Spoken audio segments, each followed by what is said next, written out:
Hello everyone. यो लेसनमा म how to correctly form questions यानी कि इंग्लिशमा सही रूपमा WH questions कसरी बनाउने त्यो बारेमा कुरा गर्छु। त सुरु गरौँ। इंग्लिशमा गरिने कुराकानी वा कन्भर्सेसनको मुख्य आधार हो प्रश्न सोध्नु र उत्तर दिनु। वास्तवमा हेर्ने हो भने हामीले कुराकानीको सुरुवात प्राय how are you यानी कि के चाल खबर जस्तो प्रश्नबाट नै गर्छौं। इंग्लिशको WH क्वेशन्सहरू जस्तै who को कसले, when कहिले, what के, where कहाँ, which कुन, why किन र how कसरी कस्तो कतिले हामीलाई धेरै कुराहरूको बारेमा इन्फर्मेसन वा जानकारी पाउन हेल्प गर्छ र त्यो इन्फर्मेसन युज गरेर हामीले हाम्रो इंग्लिश कन्भर्सेसनलाई इन्ट्रेस्टिङ र रमाइलो बनाउन सक्छौं।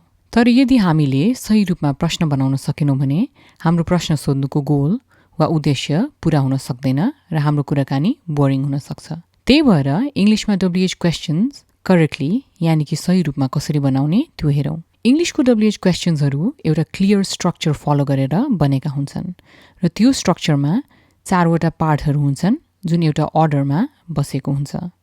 फर्स्ट पार्ट हो क्वेशन वर्ड, सेकेन्ड हो अक्सिलरी वर्ब, थर्ड पार्ट हो सब्जेक्ट र लास्ट पार्ट हो मेन वर्ब।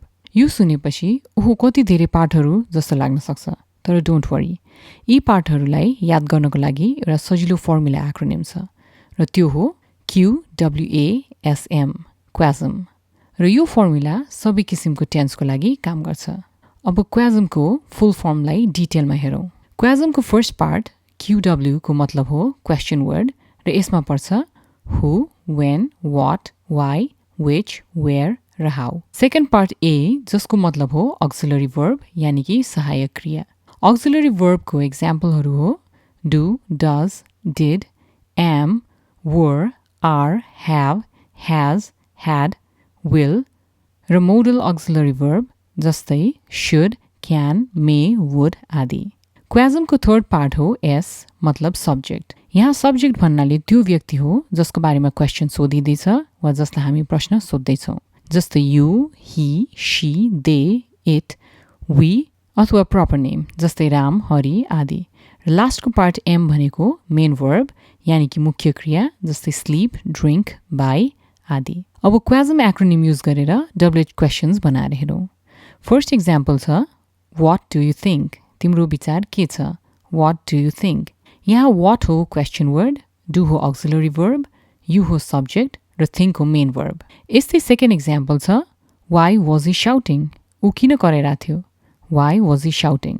यहाँ why हो क्वेशन वर्ड, was हो अक्सिलरी वर्ब, he हो सब्जेक्ट र shouting हो मेन वर्ब। क्वेशन बनाउँदा क्वाजममा भएको यी चारवटा पार्टहरू हामीले यही अर्डर यानी कि फर्स्टमा क्वेशन वर्ड, त्यसपछि अक्सिलरी वर्ब अनि थर्डमा सब्जेक्ट र लास्टमा मेन वर्बको अर्डर सधैँभरि फलो गर्नुपर्छ। यदि हामीले यो अर्डर फलो नगरिकन क्वेशन बनायौं भने के हुन्छ त्यो हेरौं। फर्स्टको example question what do you think मा अक्सिलरी वर्ब र सब्जेक्टलाई स्विच गरौं। त्यो गरेपछि हुन्छ what you do think, what you do think। यो प्रश्न सुन्दा पनि अप्ठ्यारो सुनिन्छ र ग्रामेटिकली पनि रङ हुन्छ। त्यस्तै सेकेन्डको example why was he shouting मा क्वेशन वर्डलाई लास्टमा लगेर राखौं। त्यो गरेपछि हुन्छ he was shouting why, he was shouting why। यो क्वेशन पनि सुन्दा अक्वर्ड यानी कि अप्ठ्यारो सुनिन्छ र ग्रामर वाइज पनि इन्करेक्ट छ। यसैगरी क्वेशन बनाउँदा याद गर्नुपर्ने एउटा इम्पोर्टेन्ट कुरा के हो भने हामीले सब्जेक्ट र अक्सिलरी वर्ब एक अर्कासँग सधैँ म्याच गर्नुपर्छ। यसको मतलब हो इंग्लिशमा क्वेशन बनाउँदा अक्सिलरी वर्बलाई सब्जेक्ट अनुसार हामीले चेन्ज गर्नुपर्छ। एक्जाम्पलको लागि where do you live? तिमी कहाँ बस्छौ? where do you live? यहाँ अक्सिलरी वर्ब do र सब्जेक्ट you म्याच भएको छ। तर यदि हामीले सब्जेक्ट you लाई he मा चेन्ज गर्यौं भने हामीले अक्सिलरी वर्ब पनि चेन्ज गर्नुपर्छ। एक्जाम्पल छ where does he live? ऊ कहाँ बस्छ? where does he live? त्यस्तै अर्को एक्जाम्पललाई हेरौं where was he living before? ऊ पहिला कहाँ बस्थ्यो? where was he living before? र अर्को एक्जाम्पल हेरौं where were they living before? उनीहरू पहिला कहाँ बस्थे? where were they living before? यी दुईटा एक्जाम्पलमा अक्सिलरी वर्ब र सब्जेक्टलाई सब्जेक्टको संख्या अनुसार म्याच गरिएको छ। First example where was he living before मा he सिंगुलर नाउन भएकोले हामीले was भन्ने अक्सिलरी वर्ब युज गर्नुपर्छ, किनभने was वर्ब पनि सिंगुलर फर्ममा नै छ र सेकेन्डको example where were they living बिफोरमा दे प्लुरल नाउन भएकोले वर भन्ने अक्सिलरी वर्ब युज गर्नुपर्छ जुन प्लुरल वर्ब हो यसै गरी tense also affects the auxiliary verb in a question यानि कि क्वेसन बनाउँदा युज गरिने अक्सिलरी वर्बलाई काल जस्तै भूत भविष्य वा वर्तमान कुन कालको बारेमा हामी प्रश्न सोध्दैछौँ त्यसले पनि असर गर्छ जस्तै प्रेजेन्ट टेन्स वर्तमान कालको लागि do does are is have has use गरिन्छ भने पास्ट टेन्स भूतकालको लागि हामीले did were was had use गर्नुपर्छ र फ्युचर टेन्स भविष्यकालको लागि विल युज गर्नुपर्छ अब यिनीहरूलाई एक्जाम्पल्समा राखेर हेरौँ फर्स्टमा छ प्रेजेन्ट टेन्स र प्रेजेन्ट टेन्सका केही एक्जाम्पलहरू हेरौँ number 1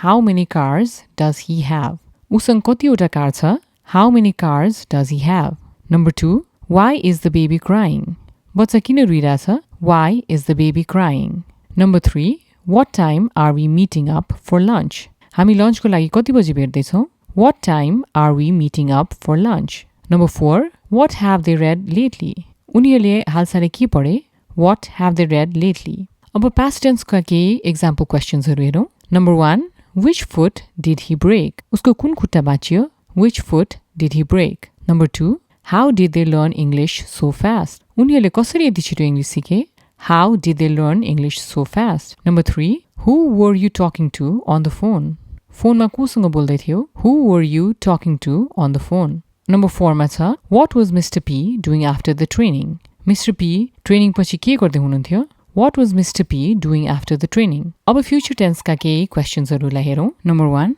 who will he invite to his wedding उसले आफ्नो विवाहमा कसले बोलाउँछ होला who will he invite to his wedding number 2 मा छ what will your parents think about your score तिम्रो स्कोर हेरेर तिम्रो आमा बुबाले के सोच्नुहुन्छ होला what will your parents think about your score यसै गरी यो टेबलमा केही मोडल अक्सिलरी वर्ब युज गरेर बनेका एक्जाम्पल क्वेसन्सहरूलाई राखिएका छन् नम्बर 1 मा छ where should I park my car मैले कार कहाँ पार्क गर्नुपर्छ where should I park my car number 2 how could he do this उसले कसरी यस्तो गर्न सक्छ how could he do this यी थिए क्वाजम युज गरेर बनाइएका एक्जाम्पल क्वेसन्सहरू अब लास्टमा एकचोटि रिभ्यू गरौँ यो भिडियोमा हामीले क्वेसन बनाउनुको लागि युज गरिने एउटा सजिलो फर्मुला क्वाजमको बारेमा कुरा गर्यौँ क्वाजम यानि कि क्वेसन वर्ड अक्सिलरी वर्ब सब्जेक्ट र मेन वर्बको प्याटर्न वा रुल युज गरेर हामीले इङ्ग्लिसमा सजिलैसँग WH क्वेसन बनाउन सक्छौँ भन्ने कुरा बुझ्यौँ